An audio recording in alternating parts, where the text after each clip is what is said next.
Hello, everybody, and welcome to Taking Control, the ADHD podcast on rashpixel.fm. I'm Pete Wright, and right there is Nikki Kinzer. Am I here? Or am I late? I don't even know. Maybe I decided not to show up. Maybe you just decided to, maybe every word. You know what I'm going to do? I'm going to take your track on this audio file, and I'm going to make it a little bit late. So when I stop speaking, there will be a 3 or 4 second pause between when you start. That would really annoy people. That will give everybody an aphasia. That's great. Yeah. We are talking about procrastination today. Are you ready for this? Did you prepare? I did. See, that's because you don't procrastinate, and that is something I know about you. No, I do. Yeah. Oh, well, I do. your public face is quite good.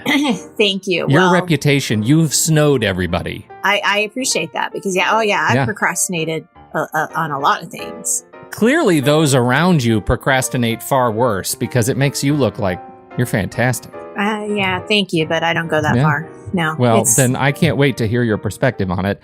As someone who has been known to procrastinate himself, I'm delighted to have this conversation. Yeah. And dig in. Before we do that, you should head over to takecontroladhd.com. You can get to know us a little bit better. You can listen to the show right there on the website or subscribe to the show via email. Join the mailing list, and we'll send you a note every time a new episode is released. You can connect with us on Twitter or Facebook at Take Control ADHD and get your thoughts on this very show. And if you haven't checked it out, we sure would appreciate you connecting with us on Patreon. If you become a supporter for just a couple of bucks a month at patreon.com/the ADHD podcast, you can join us for a live stream every week. You're welcomed into the private Facebook group, the ADHD group.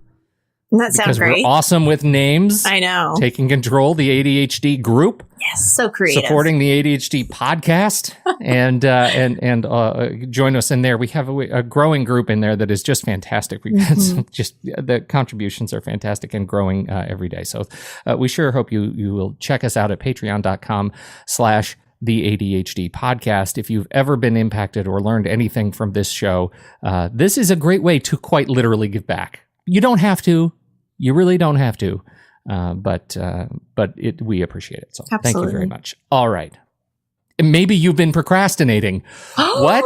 What? Maybe. That could be. Hello, product tie-in. I know, right? Good job. So first of all, where did this come up? How did this come up? Have you been waiting to talk about this for a long time? Well, no, actually, this is the flow of things, right? So when I was doing the outline for our show last week, there's a little piece of that conversation that really led into, oh boy, we could really talk about procrastination here and how to get started. But then I thought, that's a whole nother show, right? I don't want to put all information in one show because that's no fun. And we don't like to do really long shows. So it made sense to kind of push this to the next show. And that's where this inspiration came from, really. So Okay. So I texted you and I said, hey, follow-up show after this show is going to be about procrastination. And we're finally getting around to it. Yeah. Let's just say it. Yeah. Here we go. So what is it that is, what's at the root of procrastination when you're working with folks? What do you see? Avoidance. They're hiding. They're hiding from it. Yeah. So for whatever reason. And I would say, 'tis the season too, right? It's tax season. You got to be hiding from that. Oh yeah. I'm a tax hider. I am too. And for sure. So I think that it's avoidance, of a project or a task, of probably something you just don't want to do. So maybe it's boring. You don't have any interest in it, like taxes. Who wants to put their paper together and, who wants to do that? But it has to be done. It also could be things that are just too overwhelming. So you're not sure where to start. And we talked about this last week where you were saying I'm a huge advocate of, breaking those projects down to small pieces. And when we're not doing that, then we're really unclear of where to start. So it's like walking into a really cluttered room and you're in the middle of it and you just don't know what to do. And that could be anything. That could be organizing, but it could be a project that you have or taxes that you have to do or whatever. And then I think it's limiting beliefs too. We have to shine a light on that, that something is hard. It's too complicated. It has too many steps. I've already tried this before. What's the point? All of those things get in our way too. So I think there's different reasons, and I'm sure there's more, to add to that list, but that's probably one of the more common list that I see. Yeah, especially first time, right? If it's a big project you're asked to take on and you haven't done it before, it's so easy when you run into that first little challenge, the first little thing that you can't quite wrap your head around, to throw in the towel and crawl under your desk. Figuratively, maybe literally. And it doesn't even have to be big projects. I was working with a client the other day, and she needed to activate her credit card, and they kept asking her to give her new passwords. Like, she had to keep redoing her password, and it's like, that's so annoying. It's annoying. And if I hadn't been on the phone with her, she would have probably, we know because we talked about it, she wouldn't have followed through with it. She would have just said, I'm going to do this later. But fortunately, I wasn't going to let her off the phone until she did it. And so she got through the process.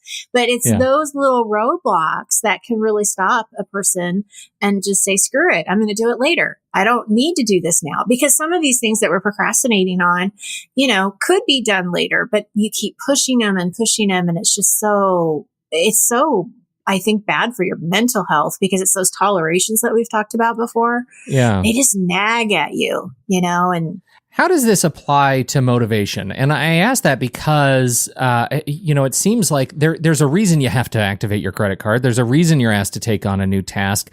But at some point, those reasons, do you just fall out of love with the motivation to make the call to change your password? Do you just think, I'm just not motivated enough?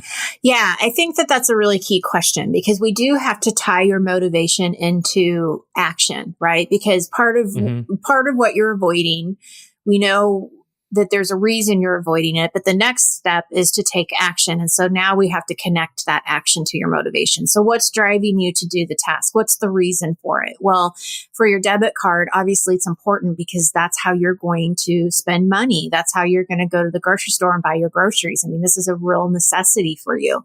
And that's what makes it important, right? Is that it's going to make your life easier than having to go and write a check. I mean, because if you don't even have your debit card, you can't go to the ATM. I mean, or you're going to have to use a credit card. I mean, to buy groceries. I mean, there's just so many roadblocks that could get in your way. So we want to know what's driving you, what makes it important. But there's another question that I really want people to think about.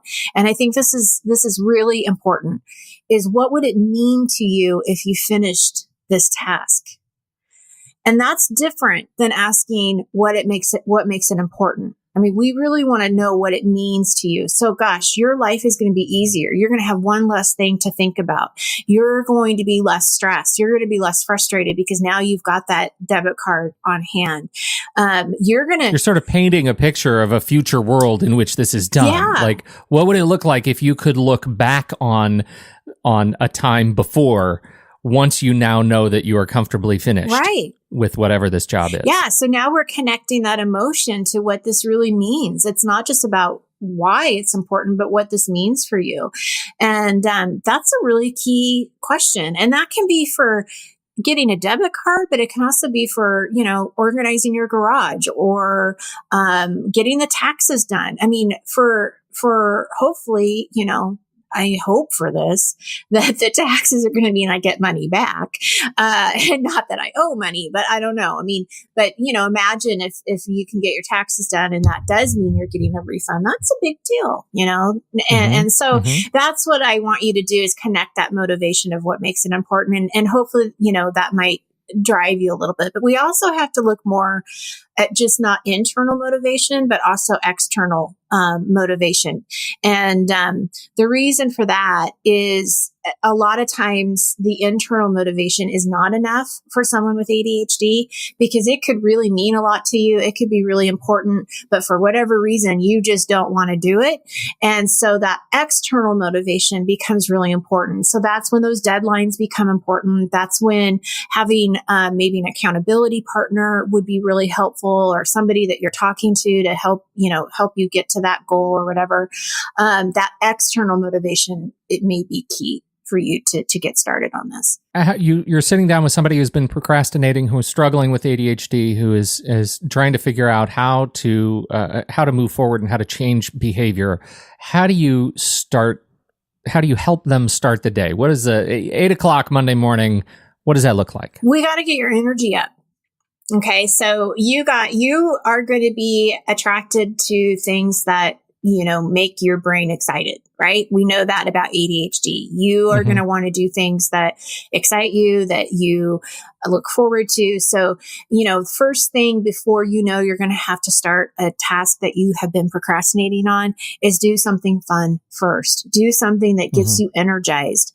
Go take a walk, do some exercise, listen to your favorite music, do some yoga, do whatever you need to do. Pet your dog, watch a funny video. I love puppy videos on YouTube. They make you smile. So do that. And then set a timer to go do your task. We want to go into that task as Tigger, right? And not Eeyore. Because if you're Eeyore, something that you already hated to do is going to be that much worse, which is going to give you that much more percentage to decide I'm doing something else. You're not going to succeed. You go in as Tigger. If you're Eeyore, and then you step in poo. Yeah. And then, exactly. And then if you go into Tigger, nice joke, I get it. But if you that was good. I just was waiting for that to come back around. But if you go in as Tigger, man, you can conquer the world. Yeah. I got this. I can do 5 minutes of filing, or I can do 5 minutes of sorting my stuff, or whatever it may be. You're just in a better place. You bringing up Tigger that's close to my heart, because Tigger is like an aspirational figure for me. Exactly. You think of the song, right? Tops are made out of rubber, bottoms are made out of spring. That means you are flexible and adaptable. You can jump from thing to thing as you're required, but you're made out of rubber, which means you are resilient. And for some reason, that is that holds in my brain so well, that metaphor. I need to be flexible and resilient to the world around me. Just like Tigger. Just like Tigger. I love that. Fun. Yes, absolutely. Yes. So I want to bring Tigger into his room that he has to deal with. With all of his high energy. Just do something to get started. And that is where we were talking about, breaking your projects down as little as you possibly can. And if you don't know how to do that, you need to get somebody to help you. You don't have to do it by yourself, because that is a very difficult thing to do. For somebody who has ADHD, it's very difficult to, what is that expression? Look at the individual trees when you're seeing the whole forest, see the forest trees for the trees, or whatever it is. Yeah. Those trees. It's trees and forest. Tigger's in the middle somewhere. It's a lumber metaphor. Yeah, and Tigger's in there waiting for you. So Tigger's in there bouncing from tree to tree. Yeah. So we want to look at what is the smallest thing that you can do to get started. What is the smallest point of entry? Maybe that's 5 minutes a day of doing something. Maybe it's working on one paper, one email, whatever it's going to help you do to build that momentum, build your self-confidence, break through those limiting beliefs that you can do this, that you are making a difference, and, keep the project in front of you too. This is really important, especially on those projects that are like home projects that really do not have deadlines. I mean, my garage can stay a mess forever. I mean, it really... We've been talking about your garage, I think, since we started this podcast. It still makes me mad. So going back to your original, you don't procrastinate? Yeah, whatever. You're right. Maybe I have evidence to the contrary. But I'll tell you though, when I do procrastinate, one of the things I do is I do figure out, I try to identify what is bothering me about this and what is the minimal that I can do. And sometimes it's like I have to listen to myself and say, what would I tell somebody else? Well, I would say, just do 5 minutes, just do something. And that's what I have to do too.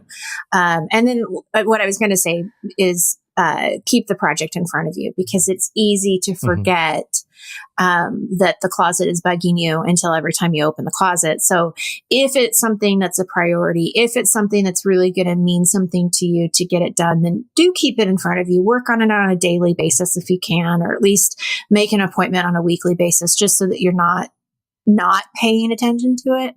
And I'm going to go back to the accountability partner. That's going to be my last point. to when you're procrastinating.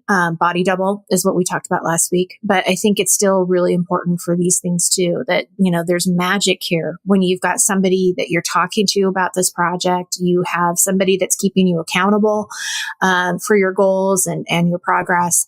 And really, it can get you to a point that you just can't do by yourself. And there's no shame in that. I mean, I think that when you look at the success and you're seeing that you're able to meet these small goals, that's great to be able to celebrate that with someone. I think this is every one of these things that we've talked about are things that I struggle with and have struggled with over time. And I think, being able to break projects down and being able to use, I think my biggest secret, to being able to figure out how to break projects down is using repeating tasks effectively.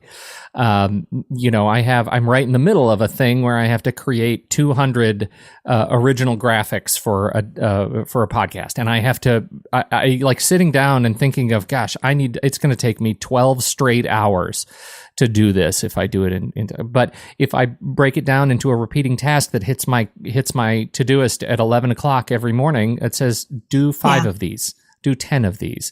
And as soon as I'm done, I check it off, then I'm done for the day. And then I move on to the next batch tomorrow, and I don't have to think about it, right?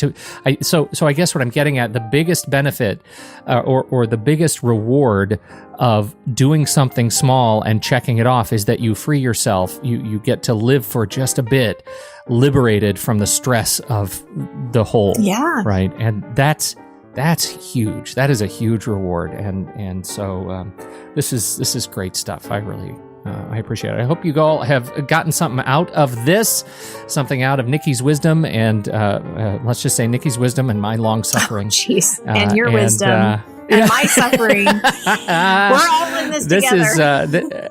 We're all in it together. It's a big boat. Jump in. Again, shame hates the sun. Say it loud and proud, and we'll get through it together. Thank you, everybody, for downloading and listening to this show. We appreciate your time and your attention. On behalf of Nikki Kinzer, I'm Pete Wright, and we'll catch you next week right here on Taking Control, the ADHD podcast.